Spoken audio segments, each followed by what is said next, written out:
આપણે આ ઘટનાઓ વિશે તો વાત કરી, પણ છોટાઉદેપુર જિલ્લા વિશે તમે ભલે વધુ કંઈ ન જાણતા હો, પણ તુરખેડા ગામનું નામ તો તમે સમાચારોમાં કદાચ સાંભળ્યું જ હશે। એ જ તુરખેડા ગામની વાત છે કે જ્યાં સગર્ભાને જોડીમાં લઈ જવી પડી હતી અને તેનું રસ્તામાં જ મોત થયું હતું। અને આવી 2 થી 3 વાર ઘટના બન્યા બાદ તંત્રએ રોડ માટે ગ્રાન્ટ પણ ફાળવી છે, પણ રોડ તો હજી બન્યો નથી। ખેર, રોડની વાત જવા દો, આઝાદીના વર્ષો બાદ પણ બેરડી ફળિયાના લોકો પ્રાથમિક સુવિધાઓથી વંચિત છે। એટલે તમારા હાથમાં ભલે મોબાઈલ અને બીજા ગેજેટ્સ હોય, પણ અહીં તો લોકો પૌરાણિક સમયમાં જ જીવન જીવતા હોય એવી સ્થિતિ છે।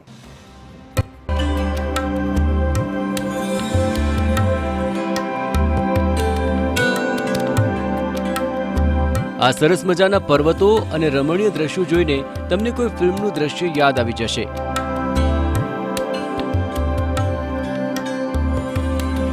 પણ દૂરથી ડુંગર રળિયામણા જેવી વાત છે। પૌરાણિક સમયમાં જીવતા તુરખેડા ગામના લોકો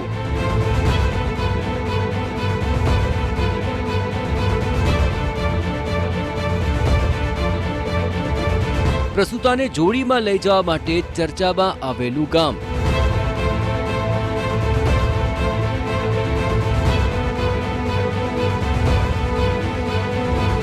આરોગ્ય, પાણી, વીજળી, ખેતી માટે મુશ્કેલી, કેમ કે અહીં સુવિધાના નામે મીંડું છે।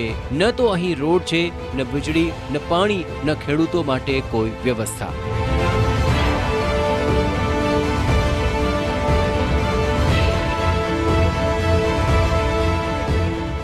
પ્રાથમિક સુવિધાઓ કોઈ જ નથી। મેન વસ્તુ રોડ નથી, પછી લાઇટ નથી, પાણી નથી અને આંગણવાડી નથી કે આરોગ્યની સુવિધા કોઈ ઉપલબ્ધ નથી। તો એક શ્વાસે લોકો બોલી જાય એટલી તકલીફો છે અહીં। વાત છે કવાંટ તાલુકાના તુરખેડા ગામની, જે મહારાષ્ટ્ર, મધ્યપ્રદેશ અને ગુજરાત એમ 3 રાજ્યોની સરહદે આવેલું આ ગામ વિકાસ ઝંખી રહ્યું છે।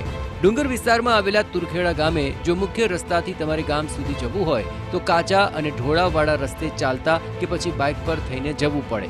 બાઇક પર જવું પણ અતિ જોખમી છે। જો જરા ચૂક થાય તો ખીણમાં ખાબકવાનો વારો આવે।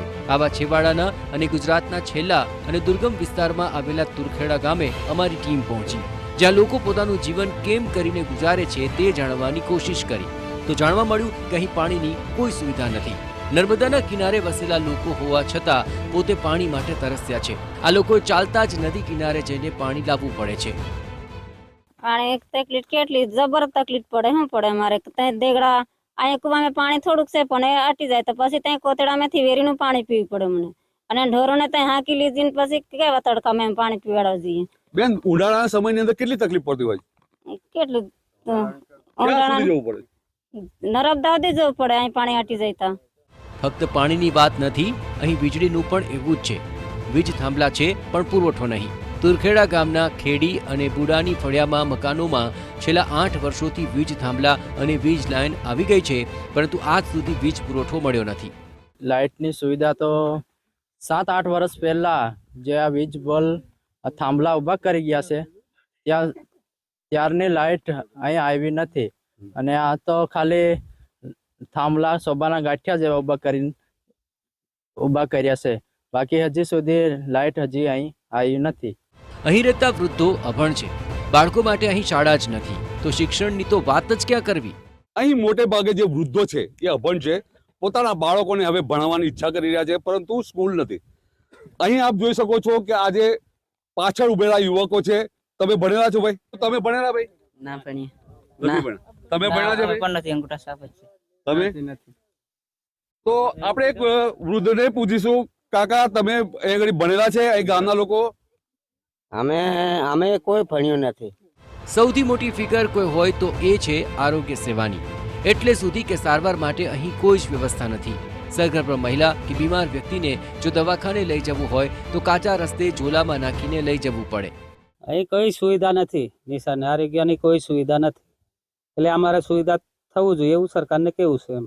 1 ઓક્ટોબરે બસ્તરિયા ફળિયાની એક સગર્ભાને દવાખાને પહોંચાડવા જોડીમાં નાખી લઈ જતા રસ્તામાં મૃત્યુ થયું હતું। આ મામલે હાઈકોર્ટે સુઓ મોટો લઈ રોડ બનાવવા માટે તાકીદ કરી હતી।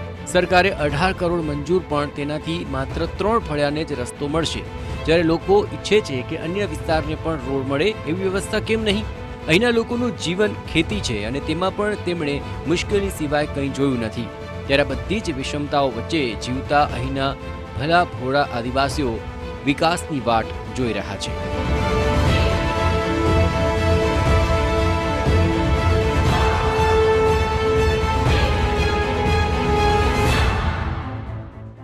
અહીંના ખેડૂતો છે તેમને પોતાની ઉપજ છે એ વેચવા જવા માટેની પણ ખૂબ તકલીફ પડી રહી છે, કારણ કે કાચો રસ્તો છે, દુર્ગમ વિસ્તાર છે અને જે ઢોળાવવાળો રસ્તો હોય એમનું જે જણસી છે એ વેચવા જવા માટે પણ આ વિસ્તારના લોકોને તકલીફ પડી રહી છે. ગુજરાત જે વિકાસ મોડલની જે વાતો થઈ રહી છે, પરંતુ આ જે વિસ્તારની અંદર જમીની હકીકત કંઈક અલગ છે.